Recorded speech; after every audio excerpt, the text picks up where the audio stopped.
की अहो तुम्हाला असं वाटत नाही का दिवाळी पहाट फार होत आहेत आत्ता. म्हटलं होऊ देत ना, चांगली गोष्ट खूप झाली तर त्रास कसला आहे त्याचा. फटाके फोडताना आपण फोडतो भरपूर पोल्युशन झालं तरी, मग हे आमच्या गाणं तर सात्विक आहे त्याचं, त्यामुळे होऊ देत थोडा करा. त्याच्यातला मुद्दा एवढाच होता, सीझन जेव्हा येईल तेव्हा नक्की बघा. मुद्दा एवढाच होता की एक पिग्मेलियन सिद्धांत आहे.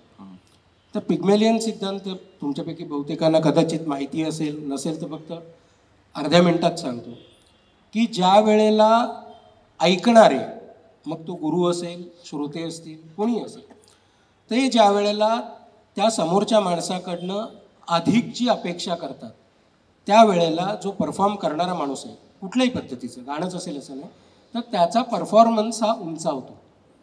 तर तो पिग्मेलियन सिद्धांत जो आहे, तर त्या पिग्मेलियन सिद्धांताची अनुभूती ही तू त्या मुलांबरोबर ज्या वेळेला काम करत होतास किंवा त्यांची यमनची जी मेडली ती करून घेतलीस, तर ती मुलं चांगली गाणारी होती वगैरे सगळं बरोबर आहे, पण ते जे उंचावतं ते शिकवणाऱ्यांनी अपेक्षा जास्त ठेवल्यामुळे होतं. हे खरं आहे का? याचा अनुभव तुला स्वतःला कधी आलाय का?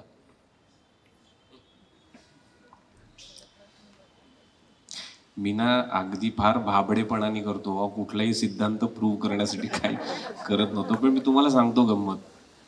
आता ही पोरं जी आली आहेत ना, ती साधारण ऑडिशन्स खूप व्यापक होत्या. साधारण 5-6 हजार लोकांमधनं ते सगळ्या गावागावांमधनं निवडून आणली.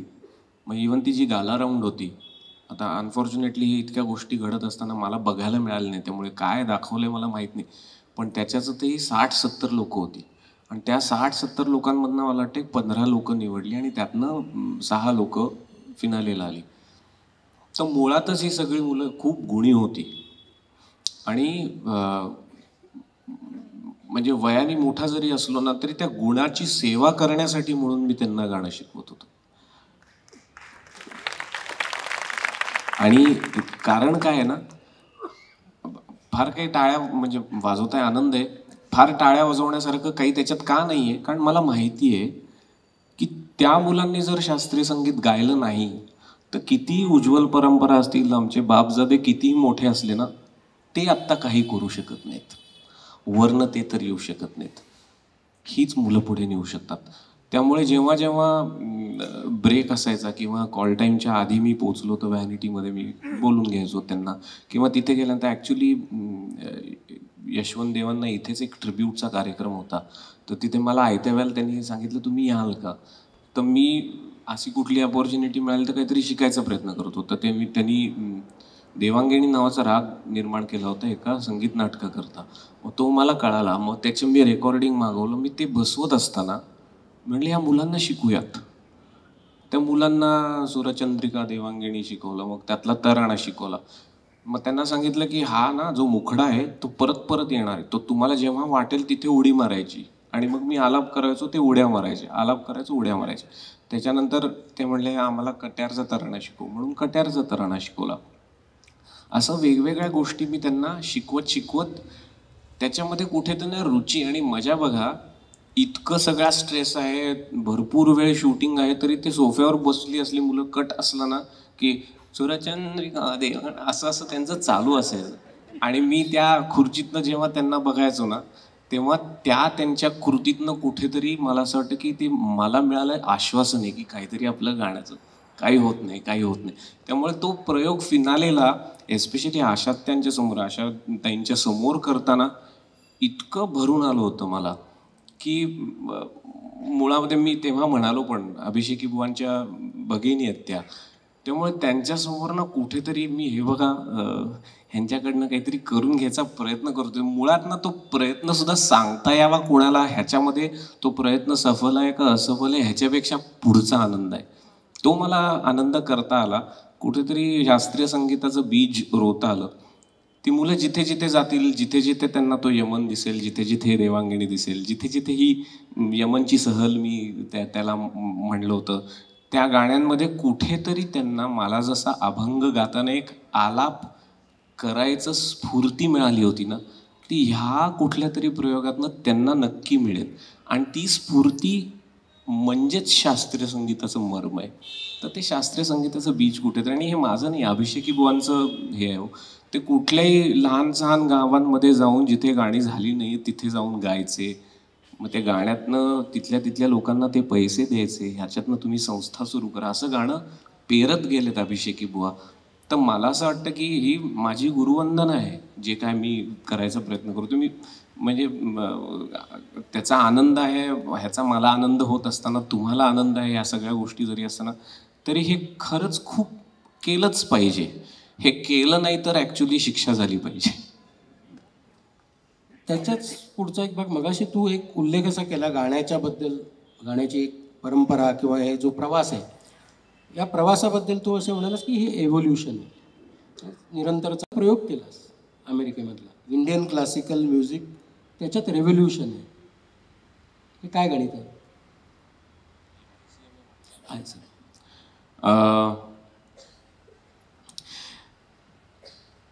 रेव्होल्युशन ना, मला असं वाटतं की बेसिक इन्स्टिंक्ट्समधनंच होत असतात. बेसिक इन्स्टिंक्ट्स कधी कधी मी मगाशी म्हणलो तसं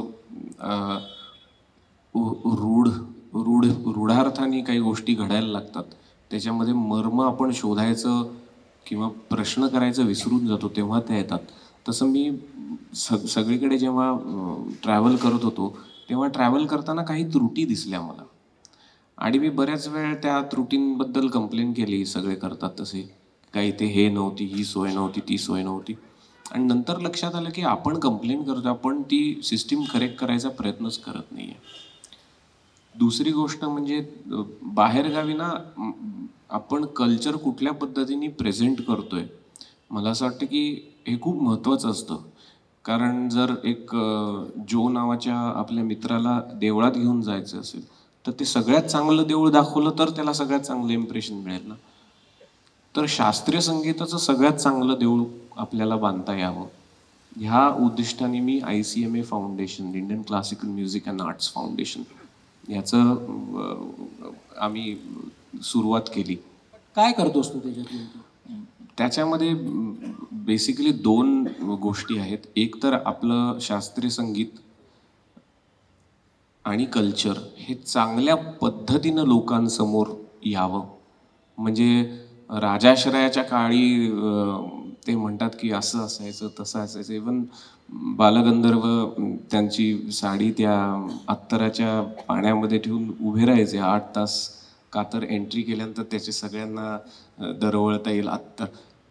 तर तो आपल्या मॉडेस्ट पद्धतीने कसा देता येईल लोकांच्या समोर, हा प्रयत्न होता. आणि त्याचं दुसरी गोष्ट अशी होती की आता डॉलर हा रुपयाच्या कंपॅरिझनमध्ये ते प्रबळ आहे, तर ते डॉलर टू रुपी कन्व्हर्जनचा उपयोग करून भारतामध्ये असे जे इच्छुक असतील, ज्यांना गाणं शिकायची, गाणं पूर्ण वेळ करायची इच्छा आहे पण त्यांच्याकडे त्याची उपलब्धी नाही आहे, अशा मुलांना आपल्याला दत्तक घेता येईल का, हा त्याच्यातला दुसरा इनिशिएटिव्ह होता. आणि ह्या इनिशिएटिव्हमध्ये तुम्हाला कोणीही माहिती असेल तर कृपा करून मला ईमेल करा. असे कुठलीही मुलं असतील जे तुम्हाला वाटतं की त्यांना गाणं करायचं आहे पण त्यांची परिस्थिती तितकी चांगली नाही आहे, तर प्लीज मला सांगा.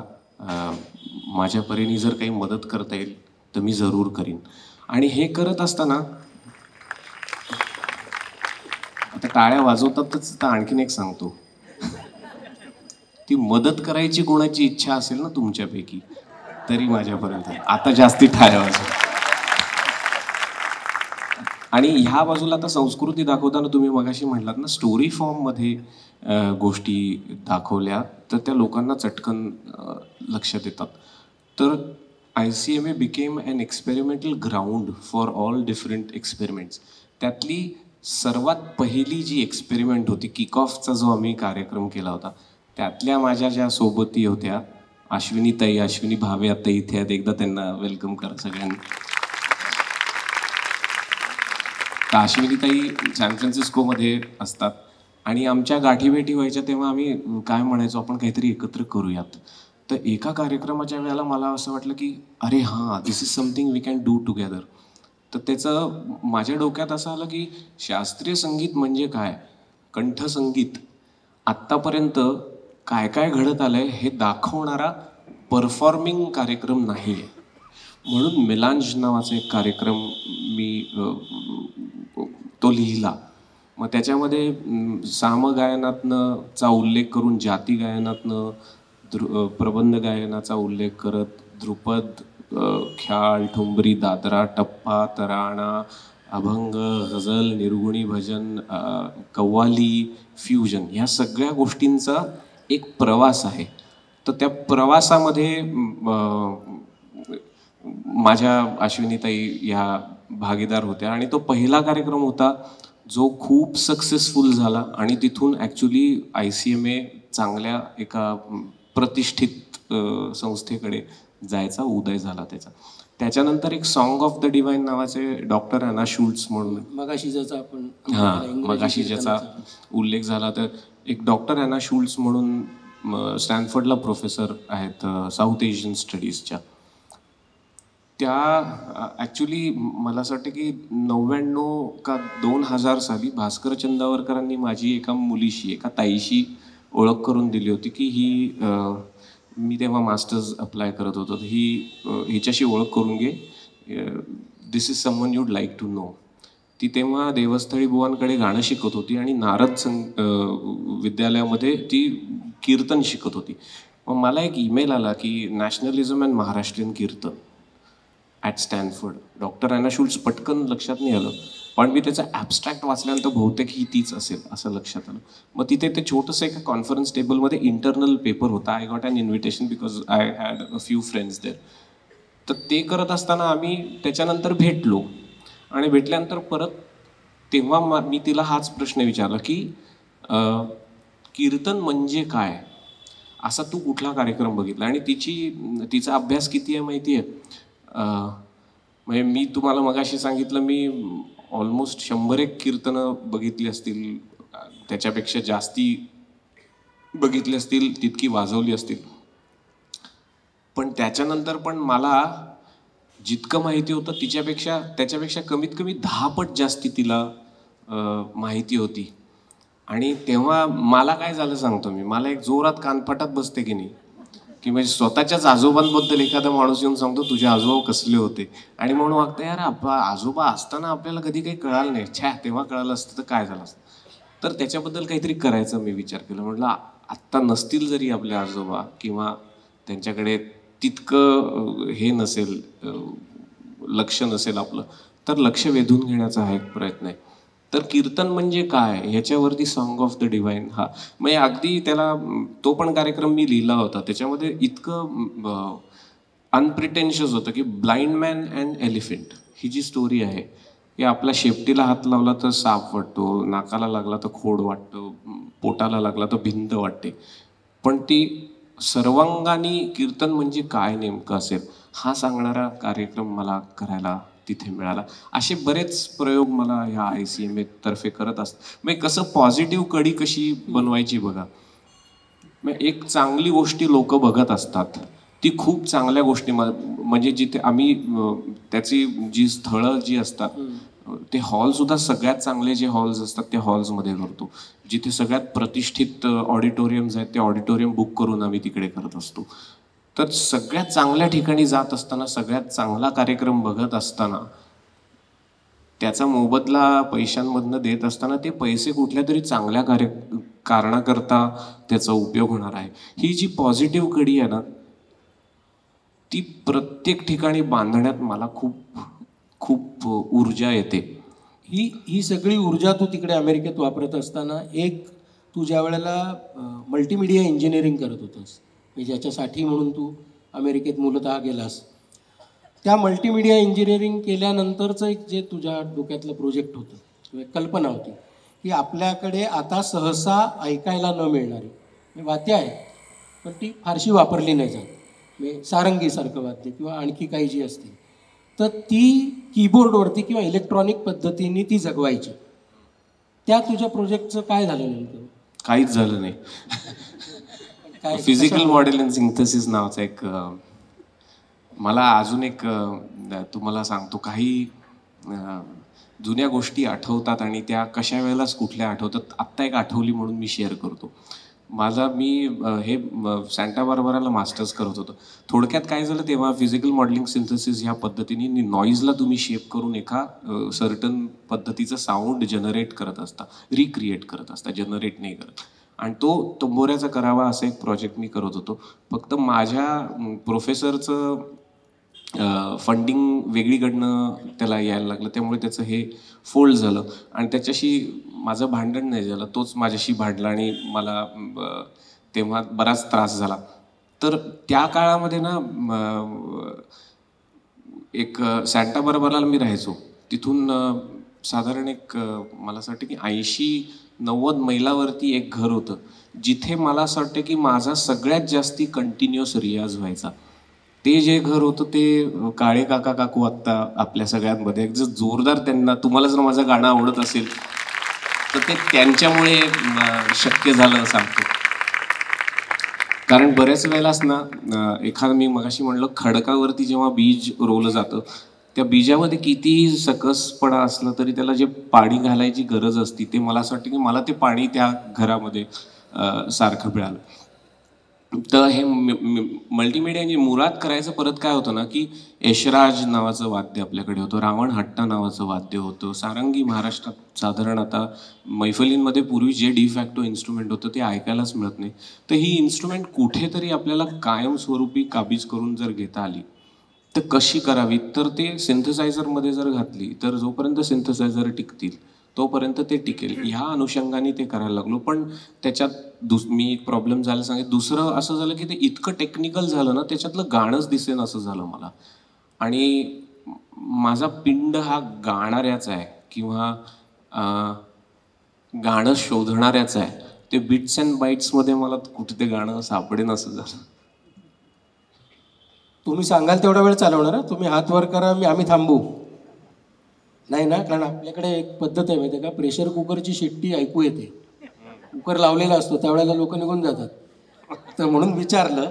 चालू दे ना अजून एक 10-15 मिनिटात. आता मायक्रोवेव्हचा जमाना आहे त्यामुळे नाही शिट्टी लागतेच.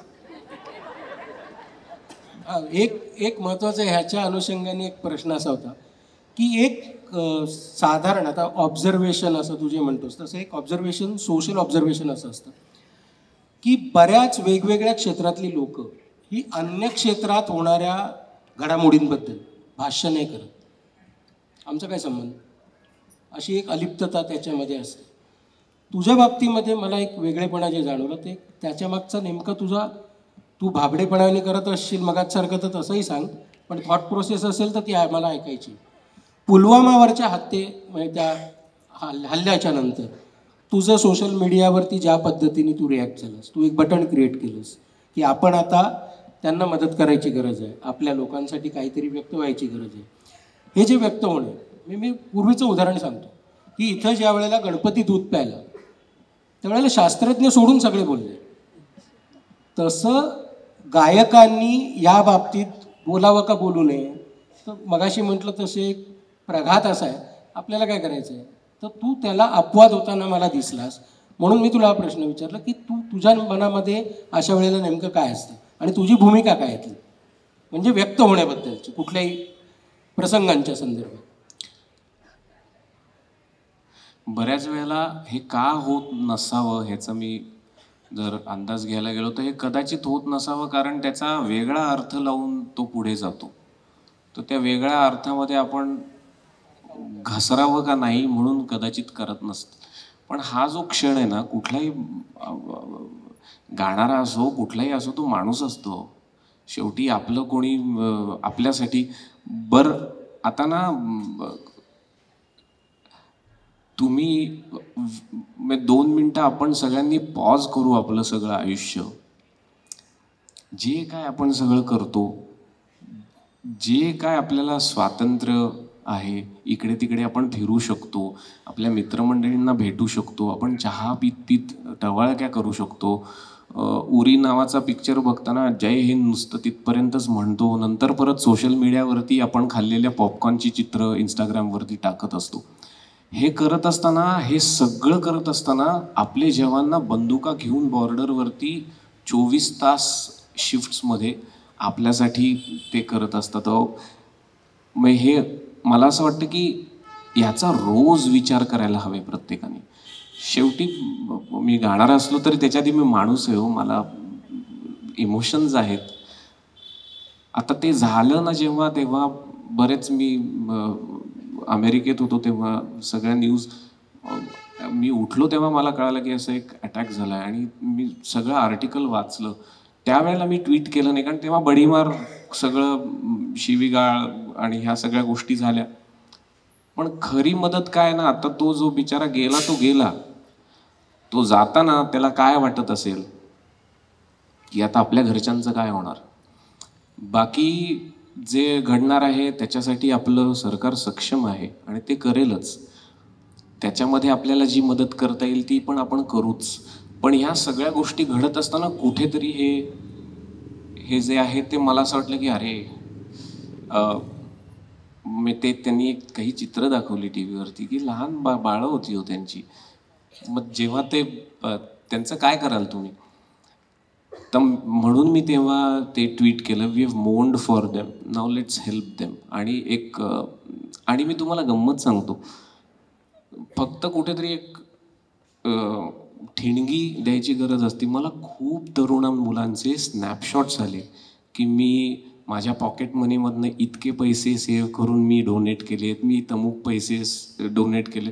आणि मला इतकं बरं वाटलं की आपण कायम ना तरुण मुलांबद्दल किंवा पुढच्या जनरेशनबद्दल कायम फक्त कंप्लेंटच करत असतो. तर मला असं वाटतं की जे सगळे कंप्लेंट करणार आहेत त्यांनी माझ्या इंस्टाग्राम वॉलवरती जाऊन या मुलांनी किती स्वतःनी ती रिस्पॉन्सिबिलिटी घेतली बघा. एकदा सगळ्या तरुणांकरता जोरात टाळ्या वाजवा. हे जे काही तुझं वाटणं आहे म्हणजे देशाबद्दलचं किंवा आज कर्मभूमी तुझी अमेरिका आहे, तशा अर्थाने पाहिलं जे भारताबद्दल तुला मातृभूमी म्हणून वाटतं तितकंच तुला कर्मभूमीबद्दल वाटतं. साहजिक आहे. काय आहे ना, मुळामध्ये जी आई असते ती आई असते. त्यामुळे मला घर म्हणालात ना की कर्वे रोडचं माझं घर आठवतं. पण काही गोष्टी ज्या शिकायच्या असतात ना त्या फक्त बाउंड्री इथे आहे त्यामुळे तिकडचे शिकू नये. मला असं वाटतं हा थोडासा गाढवपणा होईल. मी अमेरिकेत मला असं वाटतं की ते मेलांज नावाचा मगाशी जो कार्यक्रम म्हणलो ना तो मला सुचलाच नसता. कारण तो सुचला कसा, गौरी मावशी म्हणून माझ्या तिकडे एक मावशी आहेत, काळे काकूंची बहीण आहे ती. तर त्या मला म्हणाल्या ना, आमचा एक सर्टन एंटरप्रेनर वर्ग आहे जे फक्त शाली टाकून जायचं म्हणून जातात प्रोग्रामला. ते जर सोडवता आलं का तुला तर चांगलं होईल. तर तेव्हा त्या रिस्पॉन्ससाठी म्हणून मी तो मेलांज केला. किंवा एक लिव्हिंगस्टन मॉन्टॅना नावाचं एक शहर आहे, तिथे इट्स अ रेडनेक एरिया, मग तिथे इंडियन्स वगैरे लोक नाहीच आहेत. तर तिथे माझी जी होस्ट होती, कार्यक्रम झाला माझा, ती एक ब्रॉडवे ॲक्ट्रेस होती, डी नावाची. तिने शुक्रवार शनिवार असे 2 खेळ लावून टाकले माझ्या गाण्याचे. आणि मी बसलो होतो आपल्या व्यासपीठावर, टिपिकल पद्धतीने बसतात तसं बसलो होतो. पडदा उघडल्यानंतर सगळे काउबॉय हॅट्स घातलेले लोक हा असा का बसलाय म्हणून असं त्यांनी बघितलं.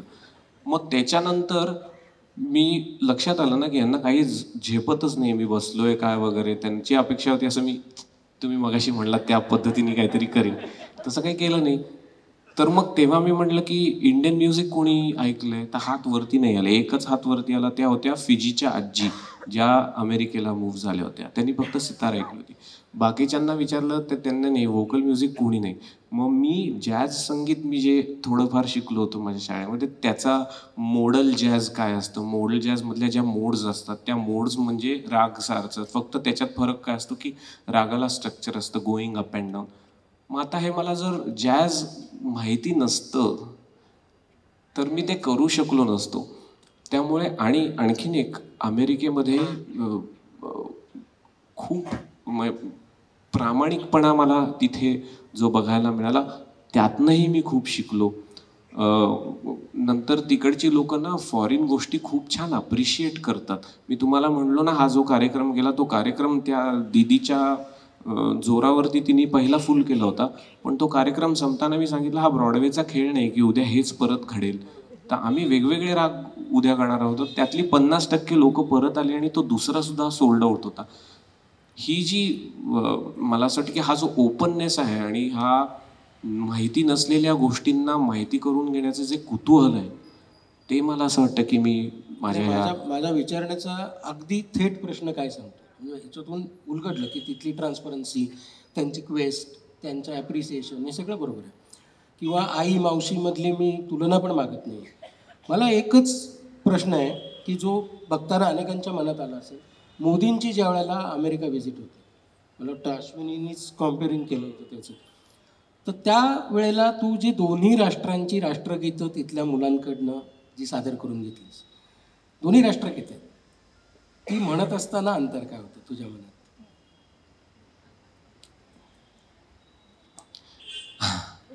तुम्ही जर ते नीट बघितलं असेल तर पहिलं मी गायलं नाही, ते मी कंडक्ट करत होतो पाहिलं आणि जनगणमनाच्या वेळेला तिकडे जाऊन उभा राहिलो आणि Yes. तर त्यात माझी भावना काय आहे ते तुम्ही समजून घ्या. पण मुळात ना त्यातली गंमत मी तुम्हाला सांगतो की एकतर मोदीजींचं सुद्धा ते जेव्हापासून इलेक्ट झाल्यानंतर फार त्यांच्याबद्दल इतकं कुतूहल. गंमत सांगायची, ही जी पोरं आहेत ना त्यांनी कधी मोदी कोण आहेत त्यांना माहिती सुद्धा नसावं, पण तिकडे ते आल्यानंतर मोदी मोदी सगळे ओरडत होते. ती मुलं सुद्धा जोरात मोदी मोदी मोदी मोदी ओरडत होती. मला फार कुतूहल वाटलं त्या गोष्टीचं. कर्मभूमी जी असते ना, मला असं वाटतं की आपण प्रत्येक वेळेला म्हणजे FSI साठी आपण शेजाऱ्यासोबत भांडतो. हां, त्याच्यानंतर गणपतीच्या मिरवणुकीमध्ये आपण शेजारच्या सोसायटीसोबत भांडतो. त्याच्यानंतर पाण्याचा प्रश्न आल्यानंतर आपण एकमेकांच्या प्रांताशी भांडतो. बॉर्डरचा प्रश्न आला की दुसऱ्या देशाशी भांडतो. आता मला असं वाटतं की फक्त आपण मार्सवरची लोक यायची वाट बघूयात, कारण तोपर्यंत काय आपण एकत्र म्हणून मनुष्य म्हणून जगू शकत नाही. होपफुली एक अटॅक होऊ नये आपल्यावरती, ज्याच्यानंतर आपल्याला कळवं की नाही आपण सगळे एकत्रच आहोत. तर आपल्याला वसुदैव कुटुंबकम हा आपल्या लोकांनी सांगितलेली गोष्ट आहे. तर मला असं वाटतं की हे भेदभाव खूप म्हणजे फंक्शनल गोष्टी करण्यासाठी जरी उपयुक्त असले ना, हवेतलं संगीत आहे हो, हवेला बॉर्डर नसते कुठे. आपल्या चर्चेच्या किंवा संवादाच्या शेवटच्या टप्प्याकडे जायच्या आधी एक उपचार राहू नये म्हणून तो आधी पूर्ण करतो. तो उद्याच्या कार्यक्रमाची जी सूचना आहे ती आपल्या परवानगीने मी देतो. वेब सिरीजचं जग हा परिसंवाद आहे. त्याच्यामध्ये सहभागी होणार आहेत नितीन वैद्य, मुक्ता चैतन्य, ज्ञानेश झोटिंग आणि त्याचं सूत्रसंचालन करणार आहेत मकरंद जोशी. आणि सगळ्यात महत्त्वाची सूचना म्हणजे ग्रंथ खरेदीचा आनंद घ्या. प्रदर्शन खुलं आहे. शेवटचे 2 दिवस बाकी आहेत. वेळ सकाळी 10 ते रात्री 9. पुन्हा आपण आपल्या कार्यक्रमाकडे येऊ. मी ग्रंथ खरेदीवरनं इथे रेलेव्हंट आहे. फक्त सूर नावाचंच मी मार्केटिंग करत नाही बघा, चांगल्या गोष्टींचं मार्केटिंग करतो. एक व्यंगचित्र बघितलं, ती सगळे लोक ही स्पेसशिप आहे का, अरे बापरे हे काय आहे, अरे लांब लांब हो काहीतरी फुटेल बरं का, असं सगळी लोक भोवतालची गर्दीतली म्हणताय. आणि त्याच्यामध्ये काय असेल तर ते पुस्तक असतं. तसं होऊ नये, त्यामुळे तुम्ही ही पुस्तकं घ्या. धन्यवाद. त्या मगाच्या प्रश्नाचं मला अपेक्षित असलेलं उत्तर मिळालं आणि मी ते अनुभवलंही होतं की तू आधी ज्या पद्धतीने ते कंडक्ट करत होतास आणि नंतर भारतीय राष्ट्रगीताच्या वेळेला तिकडे जाऊन उभा राहिलास, त्यामुळे मला अपेक्षित असलेलं उत्तर दिल्याबद्दल आधी धन्यवाद. आणि एक हा जो शेवटच्या टप्प्याकडे जात असताना लोकांना कदाचित वाटत असेल मी कट्यारबद्दल काहीच नाही विचारलं. मला असं वाटलं की खूप त्याच्यावरती बोलणं झालं आहे. पण एक प्रश्न असा आहे, तू कट्यारचा जो नाटक म्हणून जो काही प्रयोग केला तो अपवादात्मक असणार का ह्याच्या पुढे तू रंगभूमीवर दिसशील?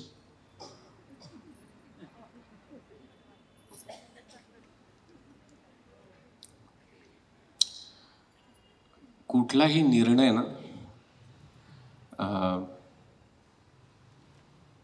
हा मुळामध्ये लोक पण आपल्याला सांगितलं जर जे ऐकतो ना आपण ते मेंदूनं ऐकावं आणि जो आपण डिसिजन घेतो तो हृदयानं घ्यावा.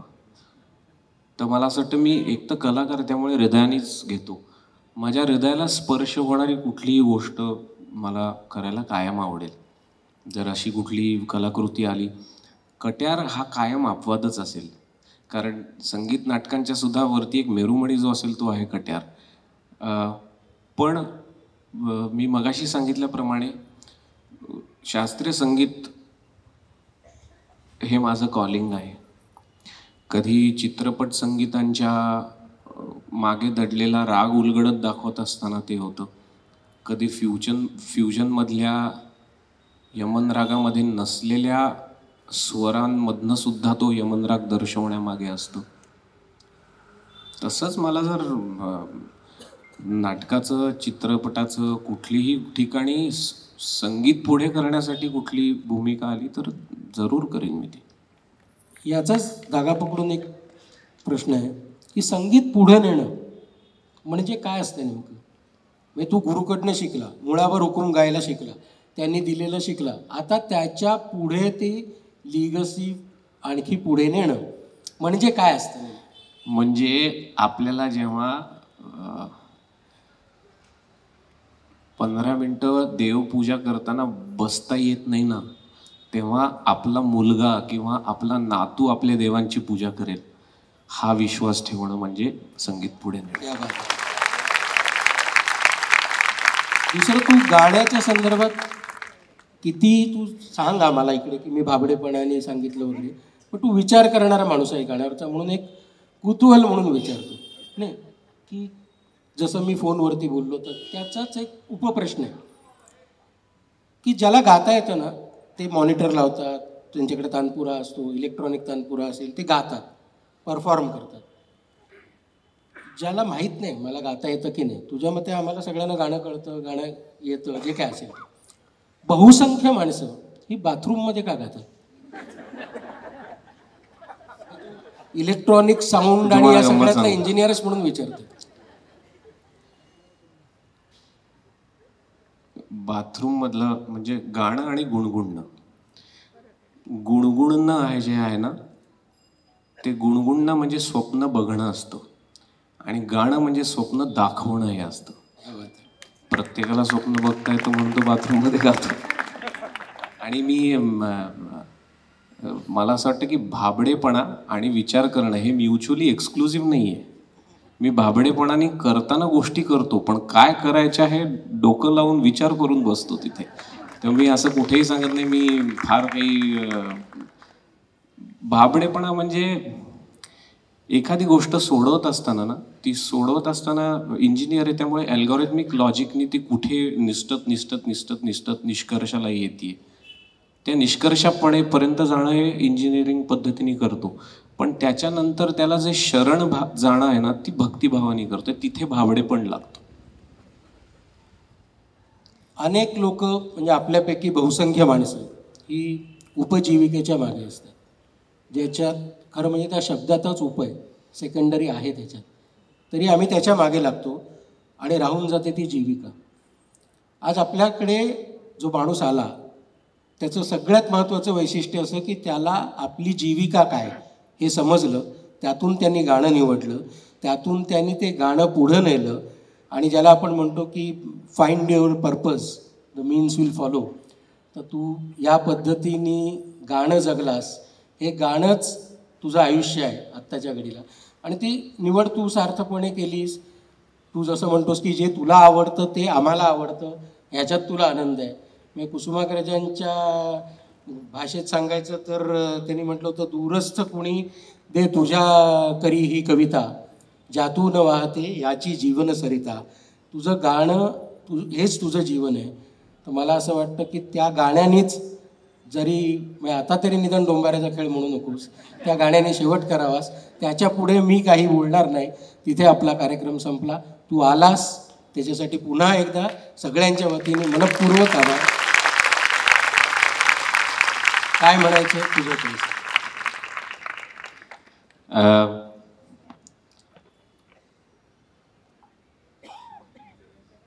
एकतर तुम्हाला सगळ्यांना मनापासून धन्यवाद. गाणं ऐकण्यासाठी तुम्ही नक्की थांबाल माझ्यासाठी, आणि वेळ निघून गेली आणि भूकेला सुद्धा थांबवून तुम्ही गाणं ऐकायला थांबाल इतकं ऑलरेडी प्रेम दाखवलंय तुमच्यावर, तुम्ही माझ्यावरती, आणि मला तितका कॉन्फिडन्स नक्की आलाय. पण बोलण्याच्या गद्य कार्यक्रमासाठी काही मंडळी उभी आहेत मगासपासून, तर त्यात तुम्हाला आणि बसलेल्या सगळ्यांना तुम्हाला मनापासून खूप खूप धन्यवाद. आणि जीवन गाण्याबद्दल तुम्ही म्हटले तर पुलंचं चाल दिलेलं, अभिषेकी बुवांनी माझ्या गायलेलं माझे जीवन गाणे मी एक ओळ गातो आणि त्यांनी सांगता करूयात आपण. माझ्या समजुतीप्रमाणे आपण नाही करत असं. साधारणपणे तिकीट असलेल्या कार्यक्रमाला नाही, तर त्याच्यासाठी तंत्रज्ञानाचा उपयोग करून मी ॲक्च्युली काहीतरी करायचं मला माझ्या डोक्यात होतं, त्याची अनाऊन्समेंट करून टाकतो, म्हणजे मी ऑटोमॅटिकली ते करीन. एकदा कमिट केलं की तुम्ही करता. मग मला ना ऑनलाईन त्याची फ्रिक्वेन्सी माहीत नाही. गाण्याचा प्रश्न असा होतो सर, तुमचा असा अंदाज आहे माझा, गाण्याचा नाही मग उपयोग नाही, पण गाण्याच्याबद्दल सांगतो. गाण्याचे जर प्रश्न काही तुमच्यापैकी विद्यार्थ्यांना असतील किंवा काही गोष्टी तुम्हाला जर कायम त्याच्याबद्दल क्युरिओसिटी वाटत असेल, तर त्याकरता मी वर्षातले काय एक क्वार्टरली म्हणा किंवा 2 महिन्यातनं एकदा मी फेसबुक आणि यूट्यूबचे चॅनल मला लॉन्च करायचं आहे माझं. मी आत्ता ते केलं आहे. तिकडे जाऊन त्याला लाईक करा, सबस्क्राईब करा. माझी पब्लिसिटी करत नाही आहे, मी गाण्याची पब्लिसिटी करतो, लक्षात घ्या. त्याच्यावरती जाऊन मी विनामूल्य ते जर आवडलं तर माझ्या ICMAला तुम्ही डोनेट करा, मला पैसे त्यात देऊ नका. तर विनामूल्य तिथे 2 महिन्यात एकदा, 3 महिन्यात एकदा फेसबुक लाईव्ह, यूट्यूब लाईव्ह करणारे, जिथे तुम्ही मला जे काय गाण्याबद्दल हॅलो हाय खूप होतं त्या गोष्टी नको आहेत मला तिकडे. 300 मुलांना तुम्ही बे एरियात शिकवता विथ हेल्प ऑफ टेक्नॉलॉजी. म्हणजे स्काईपवरनं तुम्ही, मी ती मुलं टी व्हीच्या समोर बसणं, तुम्ही जगात कुठेही असलात तरी त्यांना तू त्यांना अवेलेबल आहेस. असं भारतातली मुलं तुझ्याकडे शिकतात का? कारण वाईस वर्षा पण होऊ शकतं ना. आत्ता गेल्या ना माझं 4-5 वर्षामध्ये स्केड्यूल इतकं बिझी झालं आहे की मला मोठी जबाबदारी हो स्टुडंट घेणं सुद्धा. म्हणजे अभिषेकी बुवांच्या शिकवण्यावरनं कळतं की ती किती मोठी जबाबदारी आहे. म्हणजे त्या काळामध्ये त्या काही लोक अशी होती की ज्यांना नोकऱ्या पण त्यांनी लावून दिल्या पार्ट टाईम, जेणेकरून त्यांना गाणं करता यावं. आणि त्यांच्याकरता शेजारच्या जवळपासच्या घरांमध्ये सुद्धा एक रूम त्यांना मिळवून दिली. इतकं जबाबदारी तुम्हाला घ्यायला लागते. तर मला आत्ता ह्या आयुष्याच्या टप्प्यावरती ती जबाबदारी घेण्याची मुभा नाही आहे वेळेची. पण तरीसुद्धा माझ्या परीने मी माझ्या MKSM वर्कशॉपमध्ये कोण आलेत हात वरती करा. तर काही लोक, मी आता मुंबईमध्ये, गोव्यात, मी नवीन काय केलं आहे, जिथे जिथे मला एक दिवस असतो मध्ये, तिथे ऑर्गनायझर्सना मी सांगतो की मला वर्कशॉप करायचं आहे. मी मुंबईमध्ये केलं आहे, पुण्यात केलं आहे, गोव्यात केलं आहे, कोल्हापूरमध्ये केलं आहे, ऑस्ट्रेलियामध्ये 4 शहरांमध्ये केलं आहे, युरोपमध्ये केलं आहे, अमेरिकेमध्ये New York, Chicago, Seattle, San Francisco सगळ्या ठिकाणी केलं आहे. आणि जवळ आणणं म्हणतात ते काय होईल ना, माझं एक स्वप्न आहे की कुठेतरी एका निसर्गरम्य ठिकाणी, कदाचित कोकणामध्ये वगैरे कुठेतरी एक वर्कशॉप होईल. त्या वर्कशॉपमधले हे सगळी जगातली मुलं येतील वीकेंड रिट्रीट करता, आणि त्यांची ऑलरेडी, मी मगाशी म्हणलं, त्यांची ऑलरेडी मनं जुळलेली असतील, कारण त्यांच्या बंदिशी आणि स्वर ऑलरेडी जुळालेले आहेत. ते कुठेतरी एकत्रीकरण करण्याचा माझा मानस आहे. आत्ताच्या या काळामध्ये मला जितकं करायची इच्छा आहे तितकं जमत नाही, पण निश्चित करणार. कॅलिफोर्निया पण आणि कोकण पण नक्की. थँक्यू. एकाने प्रश्न विचारला आहे, most of the well known singers sing from young age. Is 21 too late to start to learn music? कोणी विचारलाय प्रश्न? हात वरती करा. तुम्हाला गायचंय का?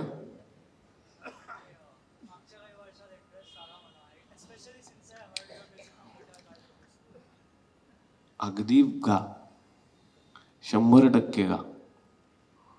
तुमच्या पार्ल्यातलंच उदाहरण आहे. श्रीधर काका जे आहेत, श्रीधर फडके, ते मास्टर्स करायला अमेरिकेला गेले होते, तरी ते इतके मोठे संगीत दिग्दर्शक आहेत की मला असं वाटतं की सगळ्यांनी गाणं शिकावं. अगदी जरूर शिक. अत्यंत प्रामाणिकपणा, मग थोडक्यामध्ये आपले जे सगुण आहेत ना, ते सगळे चांगले गुण त्या गाण्यात जातील ह्याचा प्रामाणिक प्रयत्न करा. दोष जे आहेत ते फक्त आपल्याकडे ठेवायचे आणि करत राहा गाणं. काही नाही तर चांगला मनुष्य नक्की बनशील तू.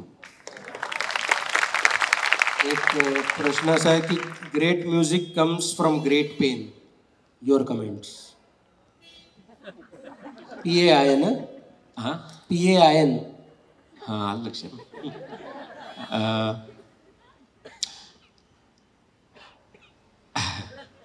म्हणजे मी ना एक अशाच इंटरव्ह्यूमध्ये बोलता बोलता बोलून गेलो. ती पटकन गोष्ट सांगतो. माझा जो रूममेट होता मास्टर्स करत असताना, सुरेश रंगराजन त्याचं नाव, तो PhD स्टुडंट होता. तो लॅबमध्ये राहायचा 3-3 वाजेपर्यंत आणि मग तो झोपायला यायचा आणि मी रियाजाची वेळ पहाटेची असायची. मी रियाज कसा करू? बरं, आम्ही एका रूममध्ये, त्या बाजूला त्याचं बेड आणि टेबल होतं, या बाजूला माझं होतं, त्यामुळे त्याच्या ह्याच्यामध्ये रियाज करायचं काहीच हे नव्हतं. मग मी बाथरूममध्ये जायचो, ते कमोडचं सीट खाली करायचो, तेव्हा कॅसेटवरती तंबोऱ्याचे हे मिळायचे, तर ते तंबोरा त्या वॉकमनमध्ये घालायचो, ते कानात घालायचो, उशी तोंडावरती दाबायचो आणि तसा रियाज करायचो. आता तुम्हाला चच वाटतंय ना, तेव्हा मला फक्त आनंदच येत होता, कारण मला गाणं करायला मिळत होतं. त्यामुळे कदाचित पेन झाले असतील, पण जेव्हा तुमच्या पेन्सपेक्षा आनंद हा जास्त असतो ना, ते पेन कायम सकारात्मकच होतात, तसं मला वाटतं झालं. एक शेवटचा प्रश्न. रियालिटी शोमध्ये एक गायक म्हणून तुम्ही उत्तम कलाकार निवडाल, म्हणजे निवड करताना, पण निर्मात्यांचं TRPचं ध्येय त्याच्यातून साध्य होतंच असं नाही. अशा वेळेला ही सिच्युएशन तुम्ही कशी हँडल करता? म्हणजे युअर चॉईस आणि त्यांची इच्छा. हे साध्य करण्याकरताच मी त्या शोमध्ये जज होण्याचं पत्करलं. कारण जेव्हा सत्वाला डिमांड येतं ना, तेव्हा TRP पण मिळतं आणि चांगलं काम पण होतं ना.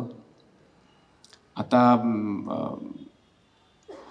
ही दुधारी कट्यार आहे. कसं आहे की आता रियालिटी शोमध्ये असं होतं का, तसं होतं, त्या पोरांचं पुढे काय होतं वगैरे, असे बरेच प्रश्न, आणि अगदी काय म्हणतात त्याला, बरोबर प्रश्न आहेत हे. पण तो रियालिटी शोवरती नाही आला तर त्याचं काय होणार आहे? आपण हा जर 2 मिनिटापुरता विचार केला, ते माहूरगडची ती स्वराली, मग तिच्याकडे ते ॲप डाउनलोड कसं करायचं हे सुद्धा माहिती आहे का नाही मला माहिती नाही. अशा गावाहून ती मुलगी काय येते आणि ती पर्व जिंकून काय जाते. तर त्याच्यामध्ये हा सुद्धा हे आहे. मला असं वाटतं की माझी जी टीम आहे ना, ती टीम सगळे खूप संवेदनशील आहे. मी त्याचं झालं कसं तुम्हाला सांगतो. मला त्याच्यापूर्वी बऱ्याच अशा काहीतरी ऑफर्स येत होत्या की तू अमुक एक करशील का, तू तमुक एक करशील का, तू कॉमेडीच्या ह्याच्यामध्ये स्पेशल जज म्हणून येशील का. मला माहिती होतं, म्हणजे मला कदाचित विनोद करता येतात, म्हणजे मी काय ते TV वरती जाऊन दर आठवड्याला करेन असं नाही ना, कारण माझं गाणं हा पेशा आहे. तर ते करत असताना मला असं वाटलं की गाण्याशी रिलेटेड काही आलं तर मला करायला आवडेल. निखिल सान्यांचा मला फोन आला अमेरिकेत असताना की आपल्याला एक असं असं करायचं डोक्यात आहे, तर मला तुला भेटायचं. मी त्याला म्हटलं, अरे एकतर त्याला इतके दिवस लागतात मला येता येणार नाही. आणि ते ह्याच्यावरती काय कसं असतं मला माहीत नाही, त्यामुळे मला त्याच्यात पकडू नकोस. तो म्हटला नाही आपण भेटूयात. आणि आमची पहिली भेट रात्री 2:30 वाजता. मी उतरलो विमानातनं आणि सरळ एका हॉटेलमध्ये जाऊन रात्री आम्ही भेटलो. त्या भेटीनंतर माझे जे काय कन्सर्न्स होते ते कन्सर्न्स मी व्यक्त केले. They were from the prejudice of all these discussions that happen outside of the हे. तर त्याच्यातनं व्यक्त करायचं हे पहिल्या पर्वाचं एक मी काय प्रस्ताव मांडला की ह्या मुलांना गाड्या आणि पैसे जे दिले जातात ना त्याच्याऐवजी किंवा त्याच्यासोबत त्यांना एक गुरु शोधून द्या किंवा त्यांना काम शोधून द्या. तर त्याच्यावरती त्यांनी त्याच्या वरच्या काय 5 का जे काय आले होते त्या सगळ्यांना आम्ही गाणी देऊ असं त्यांनी हे केलं. आणि त्यातली शरयू गायली पण बघा आता घाणेकर चित्रपटामध्ये शरयू गायली, आता ती गायला लागली. अनिरुद्धला पण कुठेतरी एक गाणं त्यांनी दिलंय. त्यामुळे it's an anything that has not been done is always an uphill battle. पण म्हणून ते काय लढायचं नाही असं नाही मला वाटत. आणि इथे ना ही जी टीम आहे ती खरंच चांगली आहे. त्या मुलांची खूप मनापासून त्यांनी काळजी केली. मग मावशी आणि ती पोरं शेवटच्या दिवशी रडत होती हो की त्या हर्षदला तो एवढासा आहे. तुम्ही विचार करा आईच्या शिवाय 4-5 वर्षाचा मुलगा 5 महिने राहतो. ह्याच्यामध्ये त्या जी बॅकस्टेज टीम आहे त्यांचं खूप. आणि अशी टीम असताना जेव्हा तुमचे फोर्सेस अलाइन होतात ना तेव्हा मला असं वाटतं की TRP is a byproduct. मुळामध्ये ह्याची सुरुवात डिस्कशनची अशीच झाली होती की प्रत्येक गोष्टीमध्ये तुम्ही प्रॉफिट का बघता. प्रत्येक कॉर्पोरेशनला CSR असतं की नाही, corporate social responsibility. Right of a good program as a CSR. त्याच्यात नाही झाला तुम्हाला फायदा तरी चालेल. पण मग तिथनं सुरुवात झाली. मी जसा आत्ता तुमच्याशी बोलतोय तसंच तिकडे बोलतो. त्याच्यात प्रिटेन्शन कुठेही येणार नाही ह्याची खबरदारी घेतली. त्यामुळे TRP हे ध्येय नसून जर गाणं हे ध्येय ठेवलं ना तर TRP त्याच्यासोबत येतं असं मला. संघर्षाचा मुद्दा नाही येत ते. नाही अजिबातच. एक शेवटचा प्रश्न आहे त्यांचा. त्यांनी एवढाच मुद्दा मांडलाय की पॉप्युलर राग जे आहेत लौकिक अर्थाने जे नेहमी ऐकायला मिळतात ते राग गायले जातात. अनवट राग लोकांपर्यंत अधिक प्रमाणात पोचावेत असं तुम्हाला वाटत नाही का? वाटतं ना. तेवढाच त्यांचा प्रश्न आहे. नाही त्याचं आता गंमत सांगतो. कोणी विचारला हा प्रश्न? अच्छा. या बाजूला दिसले ना मला. मुळात जसं पॉप्युलर असतं ना, कधी बेल बॉटम येतो, कधी नॅरो बॉटम येतं, कधी काय काय स्किनी का काय म्हणतात, मग टाय एवढा असतो मग तो छोटा होतो. हे जसे फॅशनमध्ये ट्रेंड्स येतात ना त्यातले काही ट्रेंड्स पक्के राहतात आणि काही ट्रेंड्स चेंज होत राहतात. तसं सुद्धा रागसंगीतामध्ये आहे. काही राग हे सर्वव्यापी आहेत. यमन, भूप, मालकंस, भैरव हे राग सगळे स्टॉर्म्स त्यांनी हाताळली आहेत.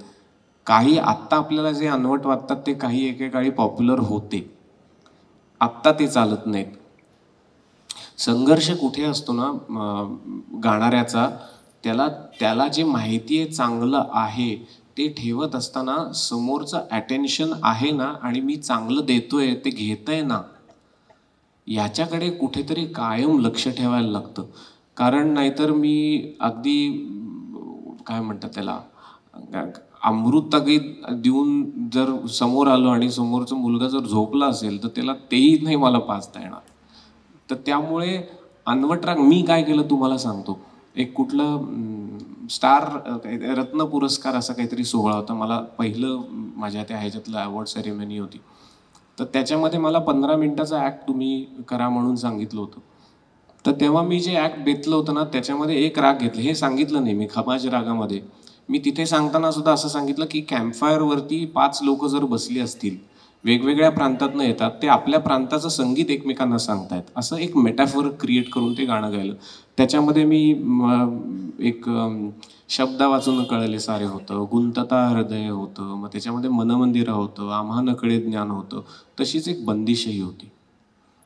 तर हे प्रकार आपण अनवत राग नाही, पण हे पॅरलल एक्झाम्पल म्हणून सांगतो तुम्हाला मी. प्रकार वेगवेगळे खूप जवळचे तसं सांगितलं. आणि त्याच्यानंतर मला एका माझ्या मैफिलीमध्ये एक फरमाईश आली, सर ते तुम्ही त्या टी व्हीवरती गायलेलं सखिरी अब सॉन्ग गा ना. तर जे अनवट राग आहेत ना, त्याचं वजन न होता मी मागे एक अमृतवर्षिणी नावाचा एक राग आहे, जो दाक्षिणात्य आपल्याकडे आलेला आहे. वर्षा ऋतू आपल्याकडे मल्हार जसं गातात, तसं एक मल्हार नावाच्या कार्यक्रमामध्ये मी त्या ह्यानी सुरुवात केली. पण ते सांगताना कुठे हा खूप अनवट आहे, खूप भारी राग आहे, पूर्वी गायचे कोणालाच माहीत नाही, असं अजिबात केलं नाही. मी फक्त सांगितलं आपल्याकडे जसा मल्हार आहे ना, चहा पिताना आपल्याला चहा, पाऊस पडल्यानंतर आपल्याला आल्याचा चहा आणि भजी जशी सुचते, तसं राग मल्हार सुचतो. तसंच दक्षिणामध्ये त्यांना कॉफी, डोसा आणि अमृतवर्षिणी सुचतो. आणि असं सांगून ते गायलं, ते आणखीन जवळ आलं. आता ना कुठल्याही गोष्टीचं मुळातच शास्त्रीय संगीताचं कुठेतरी बाहुल्य झालंय, की अरे बापरे भयंकर काहीतरी आहे. मला तर वाटतं की सगळं सोपं करून जवळ आणण्याची गरज आहे. त्यामुळे अनवट संगीत सुद्धा मी कधी कधी आता भैरवीच्या आडमध्ये जाऊन बहादुरी तुरीचे आलापी करतो न सांगता, किंवा एखाद्या ह्याच्यामध्ये गौडचा अंग आणायचा प्रयत्न करतो माझ्या परीने. मग कुठेतरी एक मूर्छना करतो आणि परमेश्वरी आणि चारुकेशी रागांमधनं इकडून तिकडे जातो. पण ह्या ज्या गोष्टी असतात ना, ह्या न सांगता जर भिडवता आल्या ना, तर त्या खूप सोप्या जातात. म्हणजे थोडक्यात आपल्याला थालपिठामध्ये मेथी घालून खायला घातल्यासारखे, ते जर केलं तर जास्त उपयुक्त ठरतं. प्रश्न संपलेले. महेशनीच कुठल्या तरी एका मुलाखतीत, मला आता आठवत नाही कुठल्या मुलाखतीत, पण एक आमिर खान तू कोट केलं होतंस, आमिर खान साहेबांना, की नगमा वो होता है जो दिल से निकलता है, रूह तक पहुंचता है. त्याची प्रचिती माझ्या दिलपासून येतोय माहिती आहे, तुमच्या रूह पर्यंत पोहोचतोय का नाही मला माहित नाही. काय so sweet. Thank